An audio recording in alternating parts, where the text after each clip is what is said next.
अधिकार सुख कितना मादक और सारहीन है।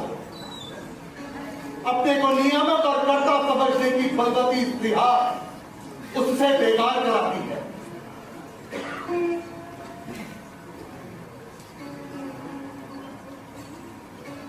उत्सवों में परिचारक और अस्त्रों में ढाल से भी अधिकार लोलुप मनुष्य क्या अच्छे हैं। स्कंदगुप्त की जो पहली पंक्ति है, अधिकार सुख कितना मादक और सारहीन है, स्वयं को कर्ता कहने की बलवती स्पृहा मनुष्य से कितना बेगार कराती है।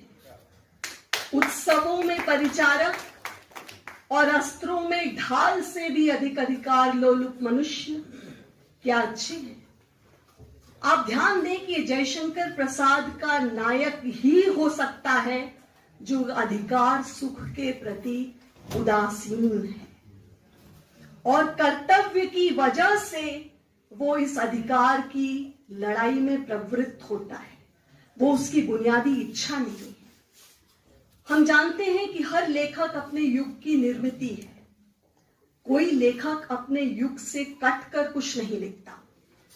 तो हमें समझना होगा कि वो कैसा दौर था, वो कैसा समय था जिसमें जयशंकर प्रसाद ने नाटकों की रचना की और नाटकों की रचना उन्होंने क्यों की। तो नवजागरण में आप जानते हैं कि जो पहला उसका दौर है, उसके दो प्रमुख घटक या आयाम कह लीजिए, एक राष्ट्रीय स्वाधीनता आंदोलन और दूसरा सांस्कृतिक एकीकरण की प्रक्रिया, या जिसको लोग कह रहे हैं भारत बोध या सांस्कृतिक बोध या अपने आत्म गौरव को जगाने की भावना।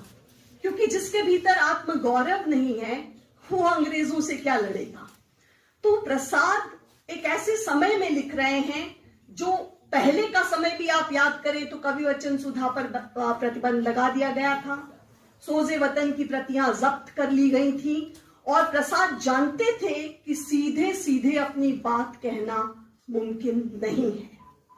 संभव है, आप ये भी ध्यान रखिए कि बंगाल में डीएल रॉय भी नाटक लिख रहे हैं, वो भी ऐतिहासिक नाटक लिख रहे हैं और प्रसाद भी उनके कुछ समय बाद नाटक लिख रहे हैं। प्रसाद भी ऐतिहासिक नाटक लिख रहे हैं।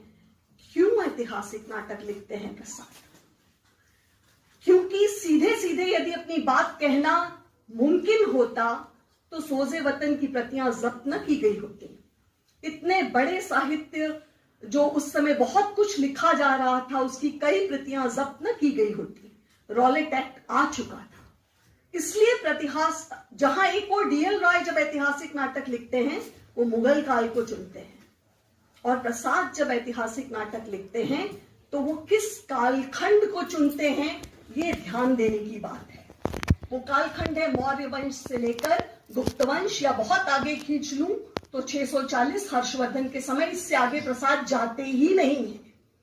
क्या वजह है कि वो मौर्य वंश से लेकर गुप्त वंश समय के इस कालखंड को चुनते हैं? इसलिए क्योंकि वो भारत का उत्कर्ष काल था। वो एक ऐसा समय था जो हमारे भीतर अपनी अस्मिता के प्रति, अपने गौरव के प्रति एक ऐसी धारणा जगा देता जिससे कि हम इस लायक हो जाते कि हम किसी विदेशी ताकत का मुकाबला करें। तो इसलिए प्रसाद एक खास कालखंड को सोच समझ कर चुनते हैं और वो ऐसा समय है जिस पर हम अभिमान कर सकते हैं, जो हमारे गौरव का समय है। उस कालखंड को लेकर प्रसाद ऐतिहासिक नाटकों की रचना करते हैं और यही वजह है कि भाषा संस्कृतनिष्ठ है, जिसको लेकर बहुत सारे आरोप प्रत्यारोप लगे कि प्रसाद की भाषा अभिनय है, समझते नहीं है लोग।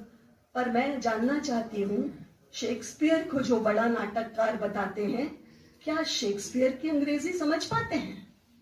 तो हमें सोचना होगा कि एक क्लासिक नाटककार की जब हम बात कर रहे हैं तो हमें थोड़ा प्रयास करना होगा और वो किस कालखंड, किस दौर को लेकर नाटक लिख रहे हैं, इसका भी ध्यान रखना होगा। दूसरी बात मैं आपको जो कहना चाहती हूं कि जब वो एक विशेष कालखंड मौर्य वंश से लेकर गुप्त वंश को आधार बनाकर नाटक की रचना करते हैं तो उद्देश्य क्या है?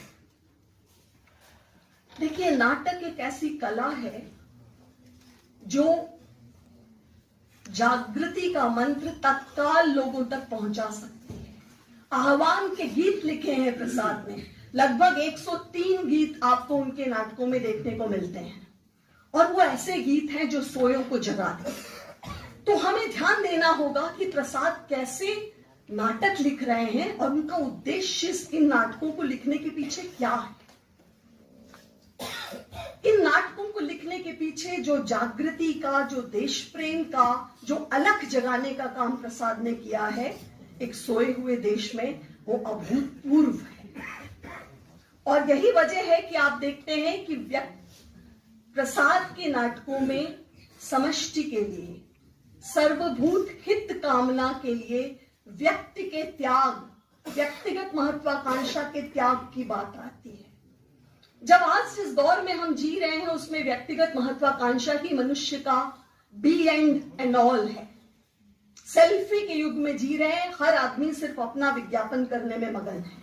और ऐसे समय में प्रसाद इसलिए भी बहुत प्रासंगिक है क्योंकि प्रसाद के नाटकों में एक बड़े कारण के लिए, एक बृहत्तर कारण के लिए मनुष्य अपने व्यक्तिगत स्वार्थों को ऐसे छोड़ देता है जैसे वो कभी थे ही नहीं।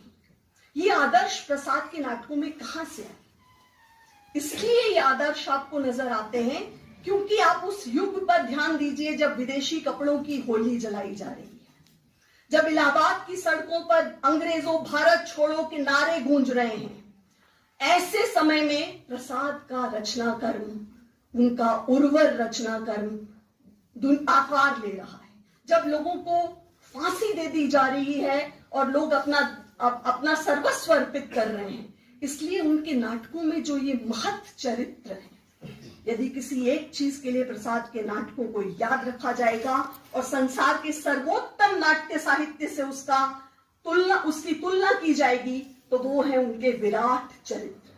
जिस विराट नाटकीयता के दौर में प्रसाद लिख रहे हैं, उसी में चंद्रगुप्त